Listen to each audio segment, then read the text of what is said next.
Ladies and gentlemen, welcome Dr. Angelique Mohammed.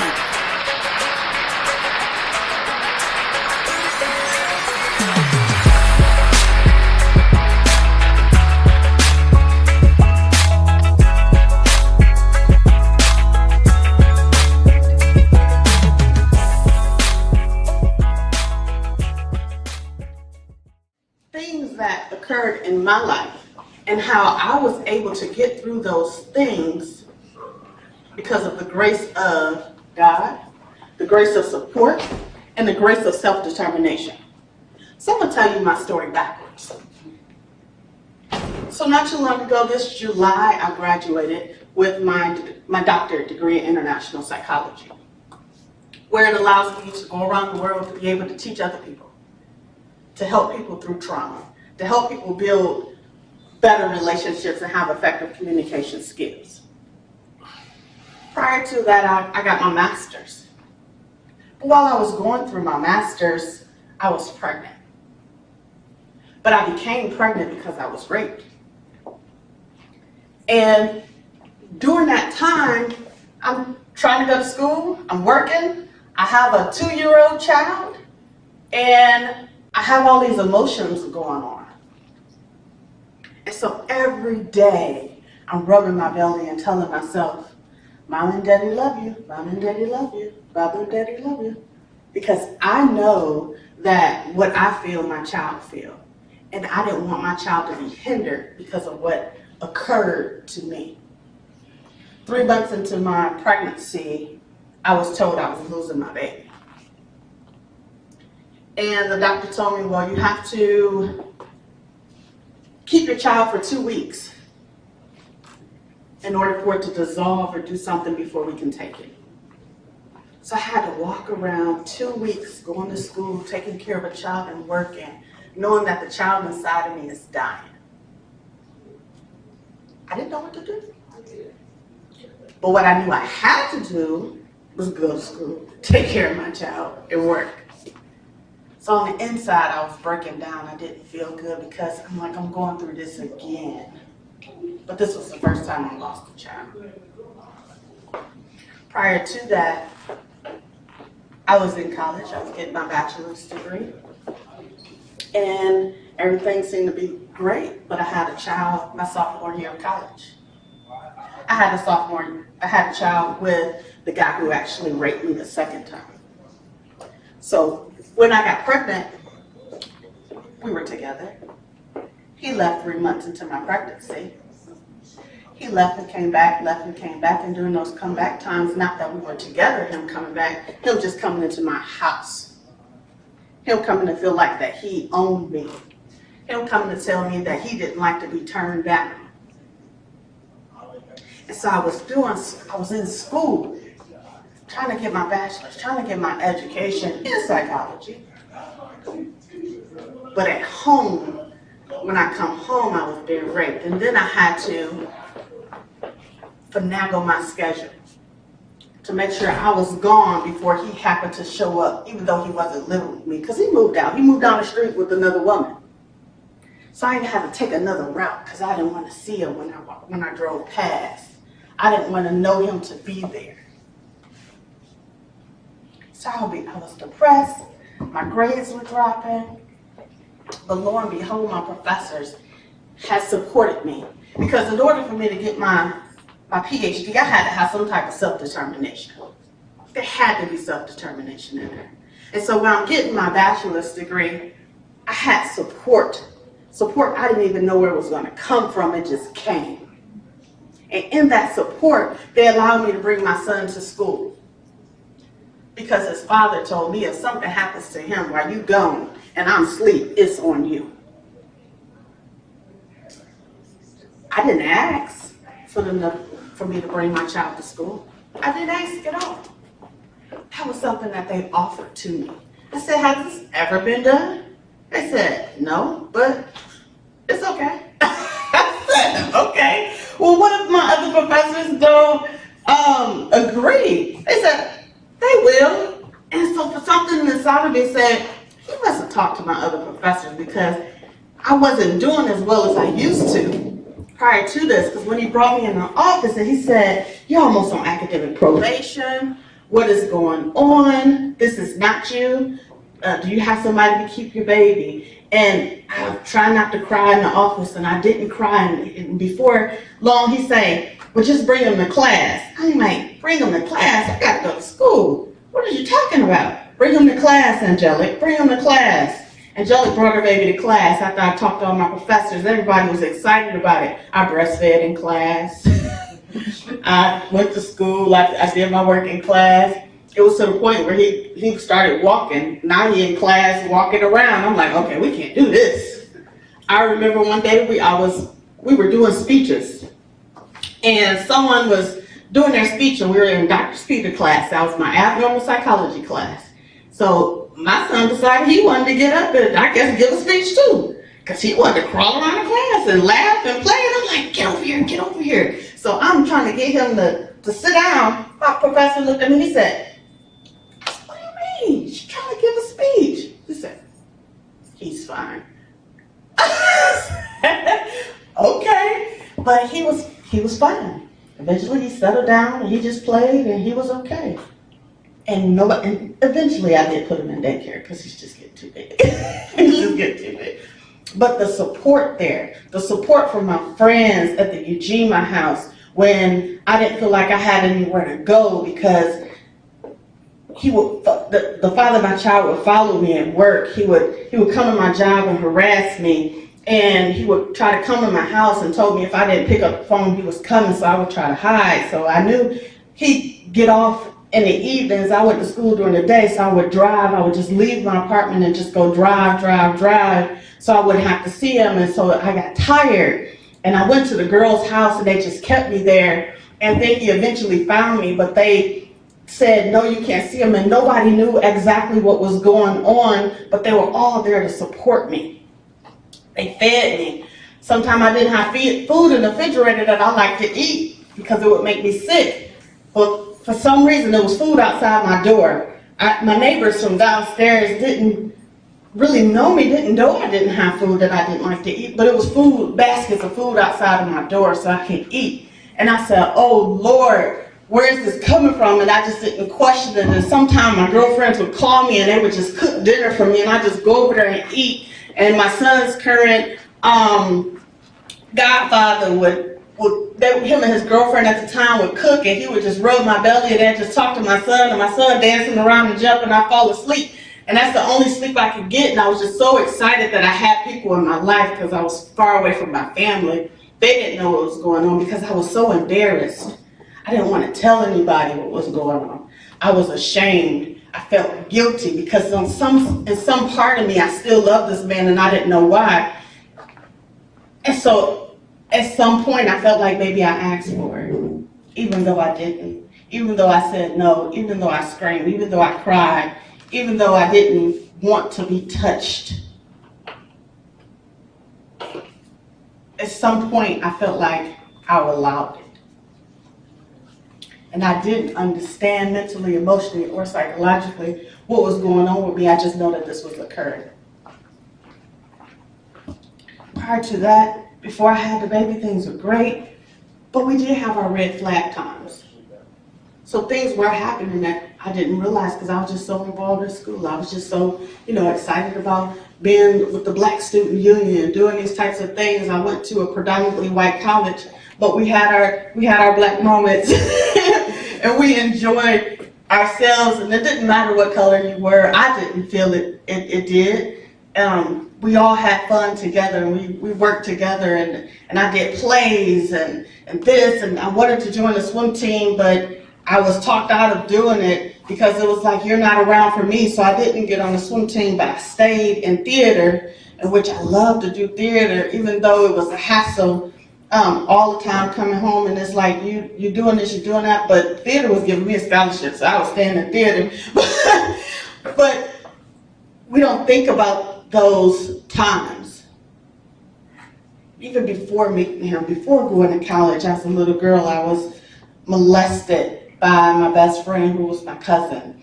And I didn't understand what was going on when I was younger, but then there was that one time, the last time where I was old enough, I was 12, and I can remember, and I still, even as I speak, I can vividly see these things happening to me. They don't affect me like they used to, but I can still see these things vividly happening to me. And then when my mom said, we're going over so-and-so house, y'all going over there, and I didn't want to go, and my mom thought it was weird because I always want to go. I always want to go have fun. But I didn't want to go this time, and she said, what's going on? And I didn't want to tell her, and I just started crying, and she just said, Angel, what's wrong? And she started crying, and it was just a big thing. She didn't know, and then eventually I told her, and of course, when we confronted him, he denied it. But so this stems from not just the time where it happened at school, but it also stemmed from there, and I didn't realize how much these things affected my self-esteem, affected my self-worth, and affected who I was and who I was becoming as I was growing up. And people who didn't know me personally, my family, my immediate family would say I was angry a lot of times, and I was a difficult child, and I think some of that's just because I was probably just stubborn. But some of it, now that I know more, I know that where it came from. I know those things, and then I start thinking about how, I was violated and didn't recognize what violation was, because that's not something we talked about. That wasn't a topic of conversation when we discussed things, violation, because it didn't happen, because most of the time you stayed at home. You didn't go spend the night at nobody's house. And so it was okay because it was my cousin. And so you didn't spend the night at people's house, so that wasn't even a topic of conversation. So I pray, and I'm glad, I'm thankful that I had God to give me food, to give me the support that I need, to give me the self-determination to where I needed to get to, and to continue to grow me as a young mother, to continue to grow me as a single mom, to continue to grow me to be able to raise my son, who actually turned 14 today. Today is his birthday. And for him to be the young man that he is, I'm so proud of who he is as an individual. And I always just say, I'm a bad mom, I don't know what I'm doing, and this, and people always praise me on how well my son is and how good he's doing, and I'm just like, y'all just don't know, y'all just don't understand, because when we talk about bottom from the top, and you look at things such as when you're trying to feed your child and you eat last because you don't know if it's enough, or you counting the apples in the refrigerator because you want to make sure he has enough in the refrigerator to go to school. Or when you're buying your groceries and you start to sweat because you want to make sure there's enough money to get all your groceries. And you become nervous, and you become scared, and you become timid, and you just don't know what to do. And so I thought I had it. I thought I was good, because it's like, okay, I have God, I have support, I have, self-determination, but what I was missing was love. There's no way that I can serve God and not love myself. So how can I love God honestly and not love myself? God said that I'm a part of you. If you dissing yourself, you dissing me. So you just crossed me out of the equation. I had to learn to love myself. I had to find my voice. I had to understand who angelic is, who angelic was, and how angelic was coming to be. So I had to learn to love me and not people please and think that's the way love was supposed to be. Because I'm a giver by nature. I'm a caretaker by nature. I'm a nurturer. That's me. So I'm pouring all into everybody, but I forget to pour into myself. And so I missed who I was. So I'm just going through life. Life is just happening. And I'm just moving. Life just happened. And I remember a day where I went to the gas station, and the gas was $2 and something.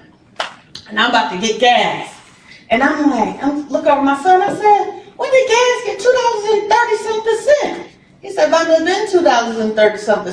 I said, no, last week I paid $1 and something. I know I paid $1 and something. So we're in the car before I even get out to get the gas, because I need to find the gas station I went to last week that was $1 and something. He said, Mama, the gas been $2.30-something. I said, no. I had to call a friend. I called one of my friends, and she said, Angelica, the gas been $2.30 for like a year or two now. I don't know what you've been doing. I said, no, I'm not paying. I'm like, serious. I'm serious. I hung up with her because she knew what she was talking about either. So I had to call my sister. So I called my sister, and my sister didn't even pay attention to what I was talking about. All she said was, Angelica, my family called me Angel. She said, Angel, you've been moving so fast, you don't even know how much the gas is. And in that moment at the gas station, I took a deep breath and I said, oh my God. I don't even know how much the gas is that I go get every week. What else in life am I missing out on if I don't even know how much the gas is? How many trips I've not been on, how many places I've not been, and I not missed stuff, because when I'm going out, when I'm doing stuff, I'm taking care of other people. I'm doing stuff for others. I'm missing me because I'm not loving myself and paying attention to who I am. So I can't come into who I am totally because I'm trying to make everybody else who they are totally. I had to learn myself. I had to find my voice. So along with God came love. They always say, I don't have nobody, this, that, thus and so. And I did. I have support. And so I had to look at family. Thank you, Lord, that I have a great supportive family. And then my immediate family, my son. He has been with me from day one. From my bachelor's to my master's to my PhD. And he has been in my corner. He has cheered me on. I told him I was going to beat him up because he's not here today, but I'm going to give him a pass because it's his birthday. He was with me this morning. We volunteered this morning, so great. But, so when I look at my life and I look at things about who I am as an individual, I'm love, I'm God. I'm family and support. And I had to have self-determination to get where I am and where I'm going. My purpose is to, as I always say, empower a nation, but I was saying that for the longest and I didn't even know what it meant. Because I'm just moving. I'm just trying to do. I'm just trying to be here, trying to be there, trying to do this. And I allowed my story to come who I was. My story is not who I am. My story is what I've been through. And that's why I got tired of my story. Who want to hear about somebody getting raped? Nobody want to hear about that. Who want to hear about somebody, being molested? Nobody want to hear about that. Who want to hear about somebody being, under depression and by default fell out of school and stuff like that? But people do want to hear that. I was making it about me. Because there's somebody in the world out here who's going through it at this time, and who needs to know this does not have to be my story. This does not have to be me. This does not have to identify who I am as an individual. And they need to know that they have support. They can live their life and have purpose and have meaning and move past what happened and go where they need to go. But you have to have things and people in your life. It's okay. And I have an illness, a great illness. And the illness is asking for help. I don't like to ask for help, but if somebody asks for help, I'm just open arms. I'm here. And it's still, my parents still get on me about it to this day. And I'm like, I'm doing better. I'm doing a little better. They say, okay, you're doing a little better. But I tell you, my war didn't even start at molestation. My war started when I was born. When I was born, my mother, she said, well, before I was born, my mom was sick, ill, she fainted a lot. She was bedridden a lot. But when my mom was giving birth, I had 3 true knots in my umbilical cord.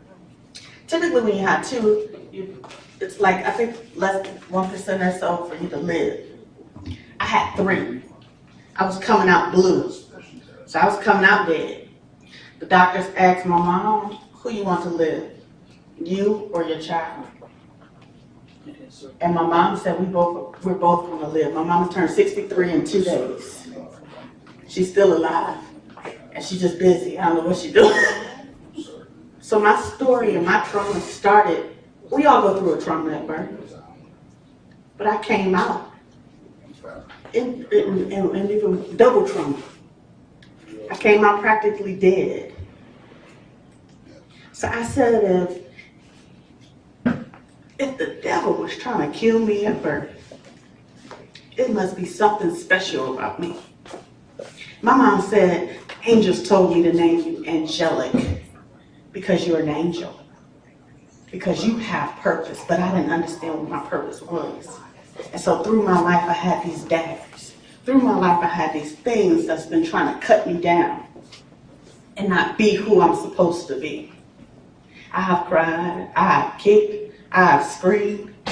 I said, oh Lord, why me? We have those moments. We're human. We have those moments. And sometimes you just, I wanted to give up on my degree so many times. It's like, Lord, I can't do this. But I tell you, every day I push. I have scoliosis.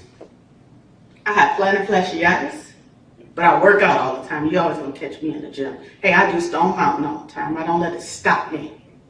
I have a learning disability that I didn't find out that I had until I was 30 years old. So I had to finagle my way through school. But I did it because I had drive and self-determination. Heck, I got arthritis in my neck. I'm like, I'm too young for this. God darn it. How many daggers am I going to get? Why do I have to have all this stuff? But it's not about the stuff. It's about how you process through that stuff. How do you look at life and say, you know what? Life is about me pleasing the Most High. Life is about me having purpose. Life is about me being determined to be who I'm supposed to be. But I can't be that if I'm worried about and being selfish of what's going on and not being able to share. Not being able to push myself to do more than what I think I can. Because we have it in us. We just have to be willing to do it in order to grow to be where we need to be in life.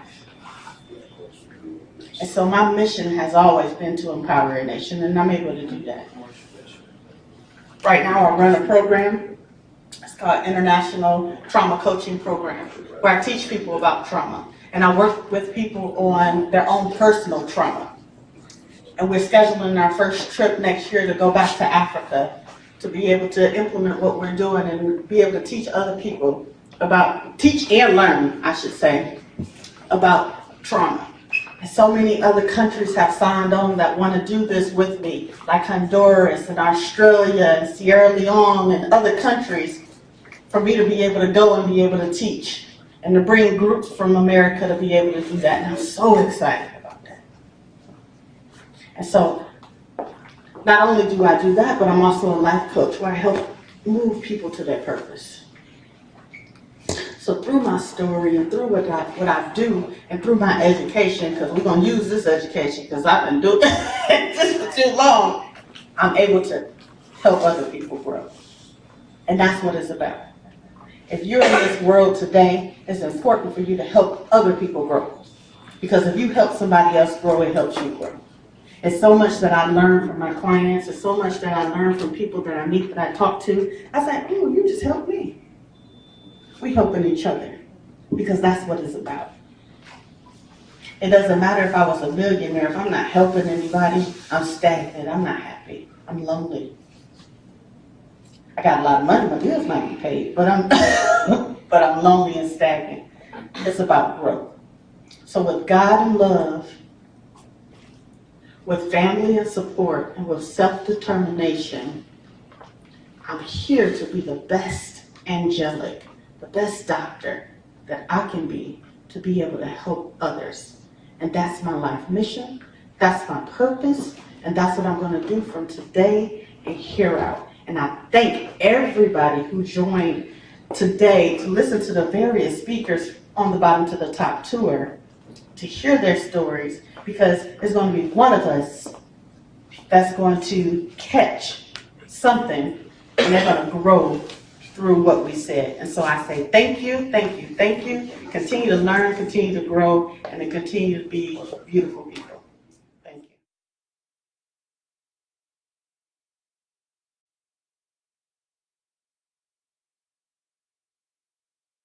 The Bottom to the Top tour is not a moment, it is a movement. If you've been inspired by the powerful testimonies of the speakers that you have heard today, you have an opportunity to have your own copy of the new soon-to-be-released book, Testify. You don't want to miss the opportunity to read through the details of the stories, the trials, the challenges, and the triumphs of the 12 speakers featured on the Bottom to the Top Tour Atlanta. If you would like to bring the Bottom to the Top Tour to your local city and your local town, please dial 1-866-686-5836. Again, the Bottom to the Top tour, not a moment, it's a movement.